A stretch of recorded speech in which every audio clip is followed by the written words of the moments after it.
నేను రోడెక్కే పరిస్థితి వచ్చింది. కనీసం ఓదార్పు ఏం జీవన్ నేనేమంతా నా స్థాయి ఒక ఎమ్మెల్సీ ముఖ్యమంత్రి గారితో ఓదార్పు పొందే స్థాయి కాదా? నేను కుటుంబ సభ్యుని కోల్పోయినప్పుడు ఏదైతుందో నేను కనీసం ఓదార్పు కోరుకోవటం సహజం కాదా అంటున్నాను.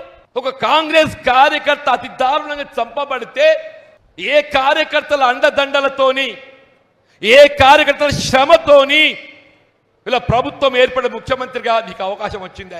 ఆ కార్యకర్త ఓదార్పు తదుపరి ఇట్ వాస్ 22 అక్టోబర్ 2024. నేను 24 అక్టోబర్ 2024కి ఏదైతుందో ఇక్కడ పరిస్థితులు నా అధిష్టాన్ని వివరిస్తూ అసలు బేసిక్గా ఈ పరిస్థితులు నేను ఏం చేయాలో నాకేం దోస్తలేదు, నాకు మీరే మార్గదర్శకం కావాలని చెప్పని ఒక లేఖ రాశాను. To CM also I address it.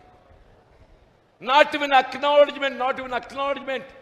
మరి చనిపోయాడు అనుకోకుండా దురదృష్ట సంఘటన, దాన్ని ఎట్లా భర్తీ చేద్దాం, ఆ కుటుంబానికి ఎట్లా న్యాయం చేద్దామని ఆలోచన ఉండద్దే. ఒక రాజకీయ నాయకుడు ఏదైతుందో ఒక హోదా ఆశించి ఆకస్మిక మరణం చెందితే ఆ కుటుంబాన్ని గౌరవించద్దే. వీళ్ళు ప్రతిగానే మళ్ళీ మా మిత్రులు అందరూ రాజేందర్ కానీ అది నందన కూడా ఉండే ఆల్టర్నేట్ ఎట్లా అంటే నేను అన్న ఇంత దారుణం జరిగిన తదుపరి ఏదైతుందో మనం వేరే ప్రత్యామ్నాయం ఆలోచన చేయడం సమంజసం కాదు. ఆ కుటుంబానికే మనం ఆ పదవి ఇచ్చి గౌరవిద్దాం. అట్లీస్ట్ ఏదైతుందో కన్సోల్ ప్రజల్లో ఏదైతుందో ఒక కార్యకర్త దారుణంగా చంపబడితే ఆ కుటుంబానికి అండగా నిలిచింది పార్టీ ప్రభుత్వాన్ని ఒక సంకేతం ఇస్తాం. It's moral responsibility. ఒక జైత్యాలకు సంబంధించింది కాదు, యావత్ రాష్ట్రానికి సంకేతం అంటున్నాను. ఒక కార్యకర్త పదవి ఆశిస్తూ ప్రభుత్వ నిర్లక్ష్యంతో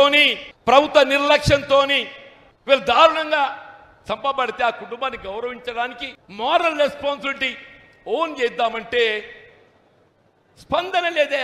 అంటే వీళ్ళు దారుణ కాండలో ప్రత్యక్షంగా మీ బాధ్యత లేకపోవచ్చు, మీకు సంబంధం లేకపోవచ్చు, కానీ మీకు మారల్ రెస్పాన్సిబిలిటీ లేదా? మీ మారల్ రెస్పాన్సిబిలిటీ లేదా అని చెప్పంటారు. నేను మీరు గట్ట ఈ మార్కెట్ కమిటీ చైర్మన్ నామినేషన్ ప్రతిపాదన లైవ్ ఓవర్ చేసి హోల్డ్ చేయకుంటే వాడు నామినేట్ చేయబడి బాధ్యత చేపడితే వాని అదృష్టం అని బతికితుండే కావచ్చు, మరి అడ్డుపడ్డ ఆ ఎమ్మెల్యేకు డజంట్ ఫీల్, ప్రభుత్వము డజంట్ ఫీల్. 2 సంవత్సరాలు గడుస్తుంది. ఒక టర్మ్ అయిపోతుండే. నాకు ఆ మైపాన్ చూసినప్పుడల్లా నాకు ఆ కుటుంబం జాబితాపూర్ కుటుంబం I feel my self guilty.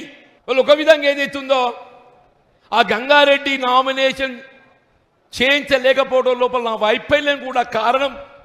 ఇవాళ ఆయన ప్రాణం నేను కూడా ఒక బాధ్యత అనుకుంటే మీరు అనుకుంటారు నాకు తెలియదు, అడ్డుపడ్డోళ్ళు అనుకుంటారు నాకు తెలియదు, కానీ చేయించలేకపోయినా నేను బాధ్యత ఫీల్ అవుతానా?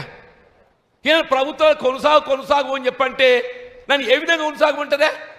నా కార్యకర్తల హక్కులను కాపాడలేక ఆ కుటుంబం బలైపోతే మీరు సంయమనం పాటించాలి. సంయమనం పాటిస్తాను, ఆయన సంయమనం పాటించిన బెటర్ లేట్ దాన్ ఎవర్. ఏదో న్యాయం జరుగుద్ది అనుకున్నాను. ఇప్పుడు స్వయంగా ముఖ్యమంత్రి గారు వారు స్వయంగా ఉత్తర్వులు జారీ చేయమన్నాక కేసీ వేణుగోపాల్ గారు అష్యూరెన్స్ పక్కన పెట్టండి. ముఖ్యమంత్రి గారు స్వయంగా లక్ష్మణ్ కుమార్ గారు వారి లైవ్